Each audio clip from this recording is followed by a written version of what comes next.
الرحمن الرحیم السلام علیکم ورحمۃ اللہ وبرکاتہ۔ Online Quran academy Darul Iman Lahore کی جانب سے میں آپ کی خدمت میں ایک نیا سبق لے کر حاضر ہوا ہوں، جس میں ہم انشاءاللہ العزیز عربی کے بنیادی جو قواعد ہیں یا جو ضروری استعمال کے ہیں ہم ان کو دیکھیں گے، ان کے ناموں کو دیکھیں گے، ان کی مختصر تھوڑی سی تعریفات دیکھنے کی کوشش کریں گے، جس سے انشاءاللہ العزیز ہمیں بہت زیادہ فائدہ ہوگا۔ ٹھیک ہے جی، چلیے ہم چلتے ہیں اپنے سبق کی طرف۔ تو آج کا ہمارا سبق ہے بعض القواعد العربیہ، یعنی گرامر آپ کہہ سکتے ہیں اس کو آسان زبان میں، جس میں ہم کچھ جو بنیادی سی باتیں ہیں جن کے اندر جیسے اس میں اشارہ، اب وہ کیا ہوتا ہے وہ میں انشاءاللہ آپ کو آگے تفصیل سے بتاتا ہوں۔ ضمائر کیا ہوتی ہیں، یا زبر ہے، زیر ہے، پیش ہے، اور اسی طرح سے پھر یہ جو بنیادی سی باتیں ہیں ان کے متعلق ہم انشاءاللہ بھی بات کرتے ہیں۔ ٹھیک ہے جی۔ تو عربی زبان کے اندر پہلی چیز جو سب سے بنیادی ہے وہ آپ کو معلوم ہونا چاہیے کہ وہ تھے جی الفاظ۔ ٹھیک ہے، یعنی الف سے یا تک کی جو الفاظ ہیں یہ ایک پہلی بنیادی، ہر زبان کے اندر اس کے جو ہر زبان یعنی اردو ہو، عربی ہو یا کوئی اور زبان ہو، تو اس میں بنیادی جو حیثیت رکھتے ہیں وہ الفاظ رکھتے ہیں، کیونکہ الفاظ کے ملنے سے پھر آگے کوئی جملہ بنے گا۔ پہلے الفاظ جب ملیں گے، یعنی وہ کوئی حرف جیسے الف سے لے کے یا تک، الف ہے، با ہے، تا ہے، ثا ہے، یہ والے حروف ملتے چلے جائیں گے، الفاظ بنتے جائیں گے، الفاظ کو ملاتے چلے جائیں گے، جملہ بنتا جائے گا۔ تو اس طرح سے جملوں پہ جملے بنتے ہوئے ہم بات کر سکتے ہیں، لکھ سکتے ہیں، وغیرہ وغیرہ سب کچھ۔ تو بہرحال الفاظ کے بعد عربی زبان میں دوسری جو اہم چیز ہے وہ آپ دیکھ سکتے ہیں کہ حرکات ہے۔ ٹھیک ہے جی۔ اب بنیادی حرکات وہ کون کون سی ہیں جی؟ دیکھیے، زبر۔ اب آپ کو یہ بھی معلوم ہونا چاہیے کہ جی زبر کو عربی میں کیا کہتے ہیں؟ فتحہ۔ ٹھیک ہے، اب دیکھیں یہ اوپر کی طرف آپ کو نظر آ رہا ہے، یعنی اور اسی طرح سے جب نیچے کی طرف یہ جو ہے نا وہ ہو تو اس کو ہم کہتے ہیں عربی زبان میں کسرہ۔ ٹھیک ہے جی، کسرہ۔ اسی طرح سے جب یہ پیش ہو تو اس کو عربی زبان میں ضمہ کہتے ہیں۔ تو یاد رکھیے گا کہ فتحہ، کسرہ، ضمہ، یہ تین ان کے یعنی حرکات کے یہ نام ہیں۔ زبر کو فتحہ، زیر کو کسرہ، اور اسی طرح سے پیش کو کیا کہتے ہیں جی؟ ضمہ۔ ٹھیک ہو گیا۔ اس کے بعد جی آگے دیکھیے کہ جس حرف پر زبر ہو اس حرف کو مفتوح کہتے ہیں۔ دیکھیں، ایک تو ہے خالی، اچھا میں ایک بڑی بات مکمل کر لوں پھر میں آپ کو بات سمجھاتا ہوں۔ یہ دیکھیے جی، جس حرف پہ زبر ہو اس کو مفتوح یعنی فتحہ سے مفتوح، جس پہ زیر ہو اس کو مکسور جی، ٹھیک ہے، اور جس پہ پیش ہو اس کو مضموم۔ ٹھیک ہو گیا۔ اب دیکھیں، مثال کے طور پر آپ یوں دیکھیے گا کہ ہمارے پاس یہ ہے یعنی زبر، ٹھیک ہے۔ اب اس زبر کو کیا کہیں گے جی؟ فتحہ۔ ٹھیک ہو گیا۔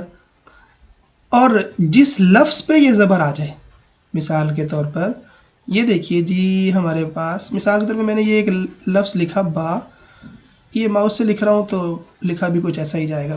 تو یہ با ہے، با کے اوپر اگر ہم نے زبر ڈال دی، ٹھیک ہو گیا، تو خالی جو اب یہ والا تھا، ٹھیک ہے، یعنی زبر، اس کو ہم نے کیا کہا تھا جی؟ فتحہ۔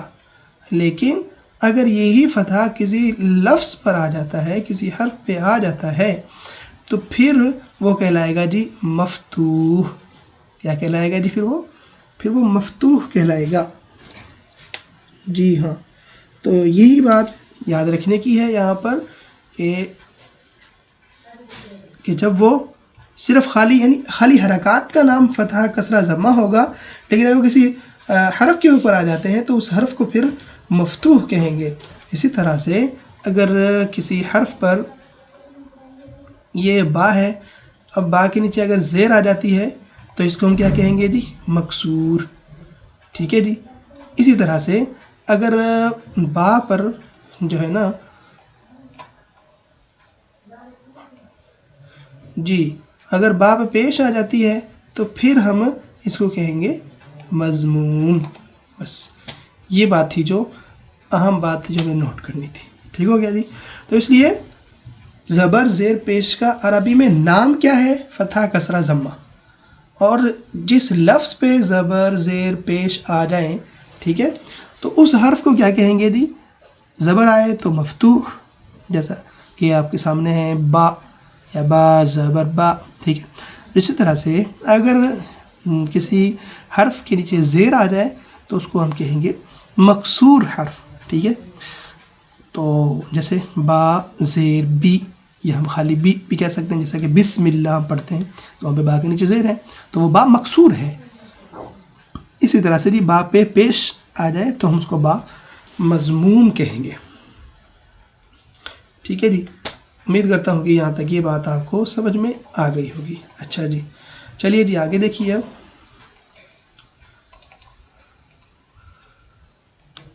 آگے ہے جی دوہری حرکات جو ہوں ان کو دو زبر دو زیر دو پیش کو یعنی تنوین کہتے ہیں. دو زبر ہوں، دو زیر ہوں، دو پیش ہوں، جیسا میں نے اوپر دیکھا تو ان کو تنوین کہتے ہیں. آسان بات ہے. آگے حرکات کے علاوہ ایک اور اہم علامت سکون کی علامت ہے، جس کو ہم جو ہے نا چھوٹے دال کی شکل کہہ سکتے ہیں. یعنی چھوٹے دال کی شکل اگر ہمیں کہیں پہ نظر آتی ہے تو وہ کیا کہلائے گی جی؟ مثال کے طور پہ اس طرح سے، ٹھیک ہے، اس طرح بھی ہوتا ہے، اس طرح بھی ہوتا ہے، اور اس طرح بھی ہوتا ہے. تو مطلب یہ چھوٹے دال کی سی شکل ہوتی ہے. تو اگر ہمیں یہ کہیں پہ بھی نظر آتی ہے تو اس کو ہم کہتے ہیں سکون. ٹھیک ہے، ساکن، سکون، جزم. اچھا جی، اس کے بعد آگے دیکھیے جی. یاد رکھیے گا میں نے عرض کیا تھا کہ یہ ہم نے ایک بنیادی سی باتیں دیکھی ہیں کہ زبر زیر پیش اور حرکات، یعنی کہ عربی زبان میں آپ نے دیکھا کہ سب سے ضروری جو کیا تھے وہ، یعنی کہ جن کو ہم الفابیٹ یا حروف تہجی کچھ بھی کہہ سکتے ہیں، پہلی بات وہ لازمی چیز تھی. دوسرے نمبر پر ہم نے کہا کہ حرکات ایک اہم چیز ہے کہ لفظ کا پتہ کیسے چلے گا کہ اس کو کیا پڑھنا ہے، کیسے پڑھنا ہے. ٹھیک ہے، بسم اللہ الرحمن الرحیم. اب یہاں پہ ہم نے با کے نیچے زیر پڑھا، بسم اللہ، میم کے نیچے زیر پڑھا، سین کو ساکن پڑھا، میم کو لام کے ساتھ ملایا، لفظ اللہ کو کھینچا، ہا کو را کے ساتھ ملایا، را کے اوپر زبر پڑی. یہ سارا کچھ تو ہمیں تب پتہ چلا نا جب حرکات موجود تھیں. اگر حرکات موجود نہ ہوتی پھر کیسے پڑھنا تھا، یہ مسئلہ بن جانا تھا. اس لیے حرکات اہم چیز تھی. بہرحال اگلی بات کی طرف بڑھتے ہیں. عربی زبان جیسے ہر زبان ہوتی ہے اس میں کچھ چیزیں ہوتی ہیں کہ جن کی بنیاد، جن کے اوپر اس زبان کی بنیاد ہوتی ہے. تو یاد رکھیے گا عربی زبان کی بنیاد صرف 3 چیزوں پر ہے. ایک ہے اسم، دوسری ہے فعل، تیسری ہے حرف. ٹھیک ہے جی. ہم ان کی تعریفات دیکھ کے صرف آگے چلیں گے کیونکہ تفصیل میں جانا مقصود نہیں ہے. کسی شخص، جگہ، صفت، کام کا نام اسم کہلاتا ہے. ٹھیک ہے جی. کسی آدمی کا نام ہو جیسے زید، ٹھیک ہے، عامر، بکر، علی وغیرہ وغیرہ. کسی آدمی کا نام، جگہ کا نام لاہور، اسلام آباد، مکہ، مدینہ وغیرہ وغیرہ. صفت جیسے عالم، جاہل، خوبصورت وغیرہ وغیرہ. کام کا نام، ٹھیک ہے، جیسا کہ ہم کہہ دیتے ہیں نا کام کا نام، جیسے کھانا ایک کام ہے، پینا ایک کام ہے. ٹھیک ہے، اور ایسے ہی جو ہے نا چلنا، مطلب جتنے بھی ہے کام ہم جو کرتے ہیں وہ سارے کام ہی کہلاتے ہیں. تو کام کا نام بھی اسم کہلاتا ہے. ٹھیک ہے جی. آگے چلیے. دوسری میں نے بتایا تھا کہ عربی زبان کے اندر جن کے اوپر پوری عربی کی بنیاد ہے، صرف یہ 3، یعنی کہ پوری عربی زبان کو 3 گروپوں میں تقسیم کیا گیا ہے. اگر ہم یہ 3 گروپ سیکھ لیتے ہیں، سمجھ لیتے ہیں اور ان کے مطابق ہم قرآن، حدیث اور اپنی بات چیت یعنی تکلم کرتے ہیں تو ہمیں کوئی پریشانی نہیں ہوگی. تو دوسری جو بنیادی چیز ہے عربی زبان کو سیکھنے، سمجھنے، پڑھنے سے متعلق وہ ہے جی فعل. ٹھیک ہے، ہم فعل کی تعریف دیکھ لیتے ہیں. فعل کسے کہتے ہیں جی؟ فعل کہتے ہیں کہ جس میں کسی کام کا کرنا یا واقع ہونا زمانے کی قید کے ساتھ پایا جائے. ٹھیک ہے، جس میں کسی کام کا کرنا یا واقع ہونا، یعنی کوئی کام ہو رہا ہے، کر رہے ہیں، کوئی کام ہو رہا ہے اس میں ہم کر رہے ہیں، کوئی کام کر رہے ہیں یا کوئی کام واقع ہو رہا ہے، کچھ بھی ہے تو لیکن اس میں زمانہ پایا جانا چاہیے. اس میں کیا آنا چاہیے جی؟ زمانہ. اوپر دیکھیں نا مثال کے طور پہ زید، اس میں کوئی زمانہ نہیں ہے. زمانے 3 ہیں، آپ کو معلوم ہے کہ ماضی، حال، مستقبل، 3 زمانے. تو میں نے کہا زید، تو زید میں کوئی زمانہ نہیں ہے. میں نے کہا جی جگہ کا نام لیا لاہور، اسلام آباد، پاکستان، مکہ، مدینہ، کوئی اس میں زمانہ نہیں ہے، نہ حال ہے، نہ ماضی ہے، نہ مستقبل ہے. صفت عالم، جاہل، گورا، سفید وغیرہ وغیرہ، کوئی اس میں ایسا کھانا پینا سونا، کوئی اس میں جو ہے نا زمانہ نہیں ہے. ٹھیک ہو گیا. تو جس میں زمانہ نہیں ہے، جس میں فعل ہوتا ہی وہ ہے اصل میں، جس میں جو ہے نا زمانوں میں سے کوئی زمانہ پایا جائے. تو بہرحال کسی کام کا کرنا یا واقع ہونا ہو لیکن زمانہ اس میں پایا جاتا ہو. ٹھیک ہے. اب دیکھیں جیسا کہ اس نے کھایا، اس نے کھایا، تو یہاں پہ کھایا، اس نے کھایا یہ ماضی ہے، وہ کھا رہا ہے یہ حال ہے، وہ کھائے گا یہ مستقبل ہے. سمجھے؟ وہ چلا گیا ماضی ہے. ٹھیک ہے. وہ جو ہے نا آ گیا ہے یہ حال ہے، اور وہ آئے گا یہ مستقبل ہے. ٹھیک ہے. اس نے مارا یہ ماضی ہے، مار رہا ہے حال ہے، مارے گا یہ مستقبل ہے. تو دیکھیں یہاں پر فعل پائے جا رہے ہیں. ٹھیک ہے. اور کام ہو رہے ہیں لیکن زمانے کی قید کے ساتھ ہو رہے ہیں. یہی فعل ہے. حرف جی کیا ہے؟ تیسری بات جو میں نے بتائی تھی کہ عربی زبان کے اندر اگر ہم اس کو گروپوں میں تقسیم کریں تو پوری کی پوری عربی زبان 3 گروپوں میں مشتمل ہے: اسم، فعل، حرف. تیسرا کیا ہے بھی؟ حرف. حرف کسے کہتے ہیں؟ جس کے معنی ہوتے ہیں. یہ نہیں ہے کہ اس کے معنی نہیں ہوتے، معنی تو ہوتے ہیں اس کے، لیکن بیچارہ محتاج ہوتا ہے. حرف کیا ہوتا ہے جی؟ محتاج ہوتا ہے کہ خود سے جو ہے نا اس کا استعمال کریں گے تو عجیب سے لگیں گے. مثال کے طور پر آپ یوں سمجھیے، مثال کے طور پر پر ایک حرف ہے. اب ہم اس کو کہتے ہیں جی پر، یا عربی میں کہتے ہیں الا الا الا الا. تو اگلا بندہ بھی سوچے گا پتہ نہیں پاگل تو نہیں ہے بھئی، یہ کیا ہے پر کرے جا رہا ہے. تو کوئی بات پلے نہیں پڑنے والی. ٹھیک ہے. تو کہنے کا مقصد یہ ہے کہ حرف کے معنی ہوتے ہیں لیکن جب تک اس کو ہم کسی اسم کے ساتھ یا فعل کے ساتھ استعمال نہ کریں تب تک اس کا مطلب سمجھ میں نہیں آتا، جیسا کہ میں نے مثال دے دی ہے. اور اگر اسی کو ہم کسی اسم کے ساتھ استعمال کر لیتے ہیں یا فعل کے ساتھ تو پھر بات سمجھ میں آ جائے گی. مثال کے طور پہ علی السقف، چھت پر. ہاں ابھی ٹھیک ہے. اب میں کہوں اور، یعنی واو کا معنی اور ہوتا ہے، تو میں کہوں واو واو واو واو واو، اگلا بندہ کہے گا پتہ نہیں کیا ہو گیا بھائی اس کو. ٹھیک ہے. واو بھی کیا ہوا واو کو؟ ٹھیک ہے. واو کیا ہے مطلب، تو کچھ سمجھ میں نہیں آنے والی بات. اور اگر میں کہوں کہ جناب اور فلاں چیز، اور فلاں بات، اور فلاں چیز وغیرہ وغیرہ، ہم کچھ بھی کہہ سکتے ہیں اور کے ساتھ کچھ ملا لیں گے تو پھر بات سمجھ میں آ جائے گی. یہ تو بات حرف کو آسان انداز میں آپ یوں سمجھ سکتے ہیں کہ جس کے معنی اپنے ہوتے ہیں، لیکن جب تک اس کو اسم یا فعل کے ساتھ نہ ملائیں تب تک اس کی ہمیں سمجھ میں نہیں آتی. ٹھیک ہے جی. آگے چلیے. میں نے بتایا تھا آپ کو کہ ہم دیکھنے والے ہیں کچھ بنیادی اہم سی باتیں، باقی تو بہت ہیں لیکن جو ہے ان کے اندر سے صرف اس میں اشارہ اور ضمائر ہی ہم یہاں پہ دیکھنے والے ہیں. یہ والے ہم نے اسباق اپنے عربی گرامر کے تفصیلی کورس سے نکالے ہیں چند، یعنی اس میں اشارہ اور ضمائر کے. ان میں بھی زیادہ تفصیل میں ہم نہیں جائیں گے، صرف آپ کو میں بتانا چاہتا ہوں کہ یہ وہ حرف ہیں. ٹھیک ہے.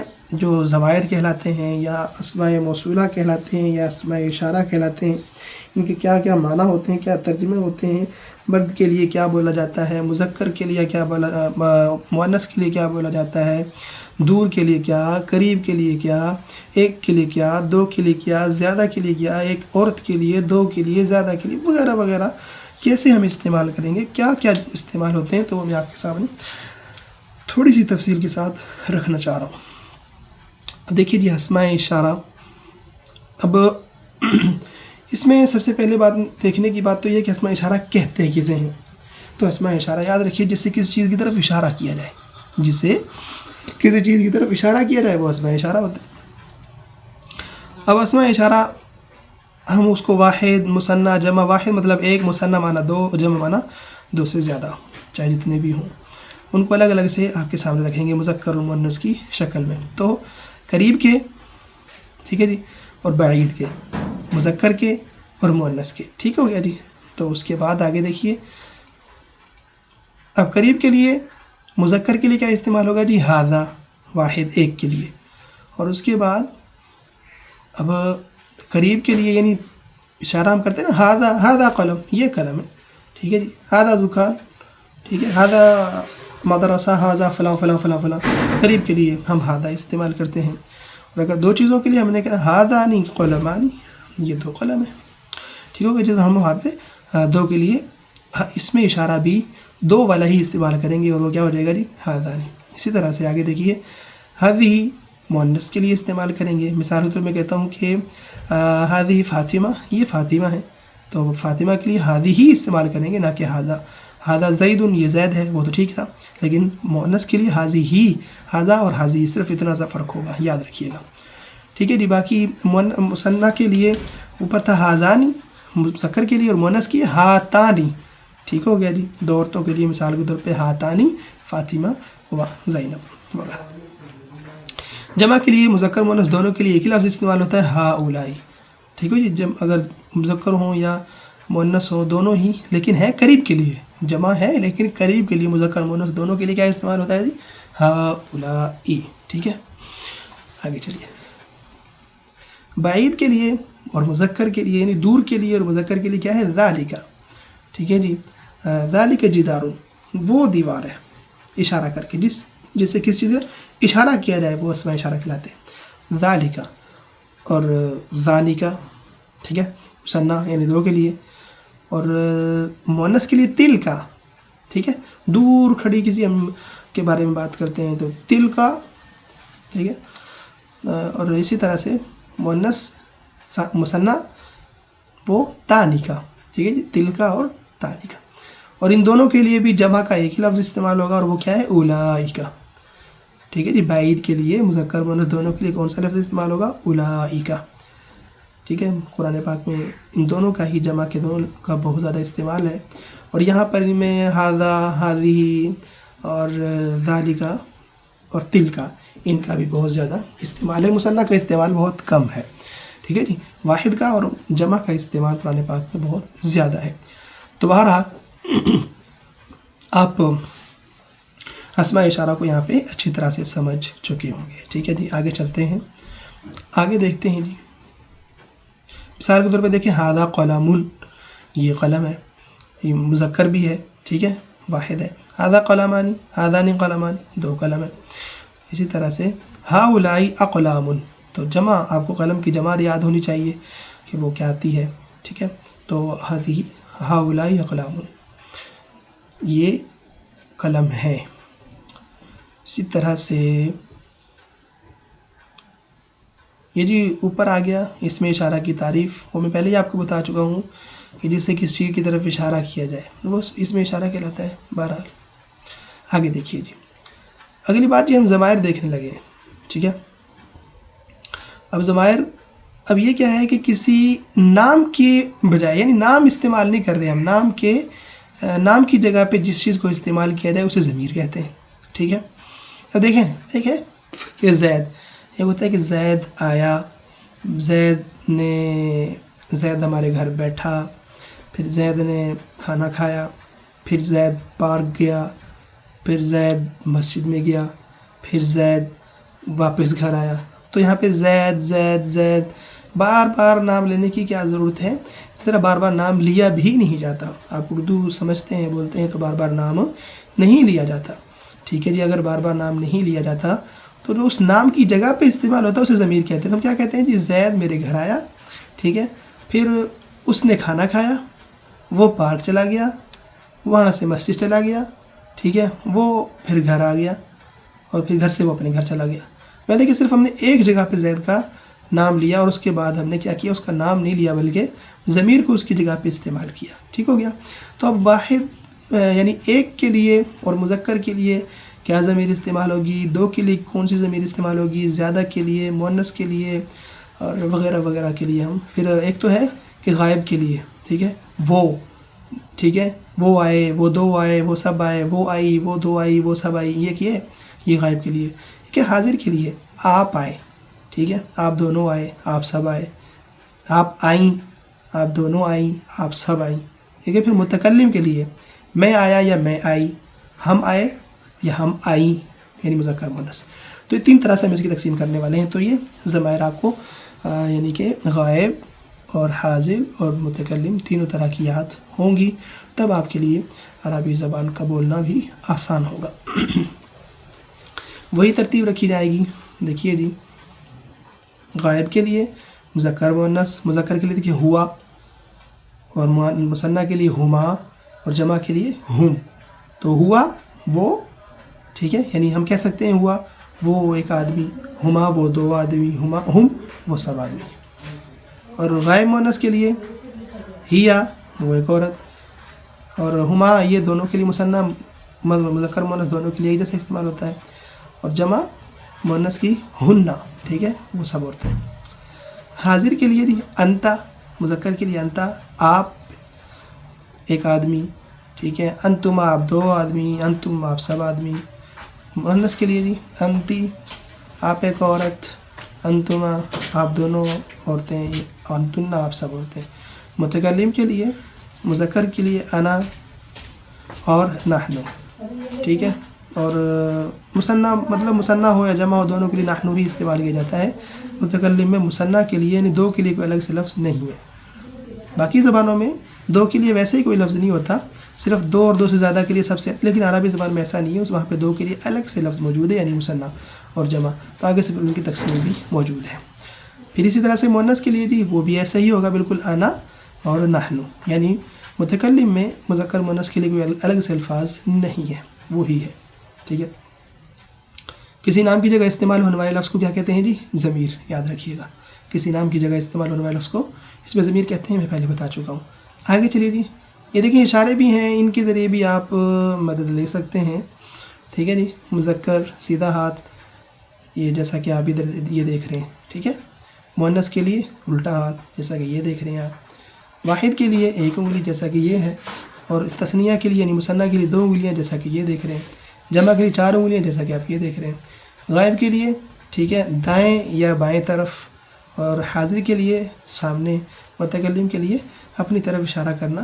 تو یہ کچھ اشارے بھی ہیں، اشاروں کے ذریعے بھی اس کو سمجھا اور سمجھایا جا سکتا ہے، ٹھیک ہے جی۔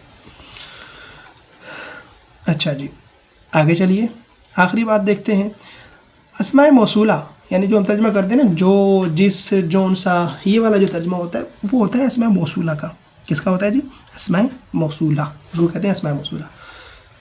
دیکھیں جو جس جون سا جہاں وغیرہ، یہ جو الفاظ استعمال ہوتے ہیں نا اردو میں، یہ بھی ہم وہی تقسیم رکھیں گے، واحد، مثنیٰ، جمع، ٹھیک ہے، مذکر مؤنث۔ تو مذکر کے لیے الذی جو، ٹھیک ہے، جو مرد یا جو ایک مرد کو آپ کچھ بھی کہہ لیں، اللذانی جو دو مرد، یا جو جس جون سا جہاں، مطلب وہ میں صرف ایک بات سمجھانے کے لیے کر رہا ہوں۔ مؤنث اللتی، ٹھیک ہے، جو عورت، جس عورت، جون سی عورت وغیرہ وغیرہ۔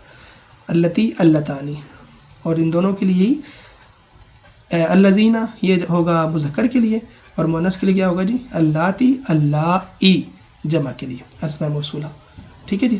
اس کے بعد